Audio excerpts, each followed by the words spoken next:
ये दोनों लड़की सोशल मीडिया में बहुत ज़्यादा फेमस है, जो कि एक का नाम प्रिया सोहानी है और एक का नाम ज्योति डांसर है। जो कि यह दोनों लड़की इंस्टाग्राम से फेमस हुई थी।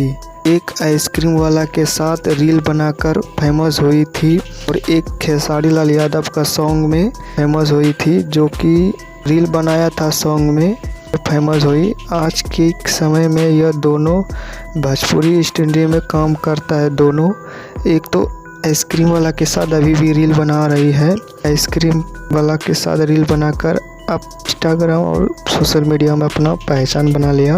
और एक तो है जो खेसारी लाल यादव के साथ में गाना शूटिंग कर रहा है और गाना उसका आ भी गया है, जो कि भक्ति सॉन्ग है। और टुनटुन यादव के साथ भी काम किया है, जो कि इसका गाना का नाम क्या था, यादव के साथ भी काम किया है प्रिया सोहानी। ये दोनों अभी गर्दा मचा रहा है सोशल मीडिया में। हाँ, तो आगे चल के देखेंगे क्या करेगा ये दोनों लड़की। अगर वीडियो अच्छी लगे तो लाइक कर देना और सब्सक्राइब कर देना, नहीं हो तो कमेंट में ज़रूर लिखना सबसे ज़्यादा किसका टैलेंट अच्छा लगता है, प्रिया सोहानी का या ज्योति डांसर। तो मिलते हैं नेक्स्ट वीडियो में।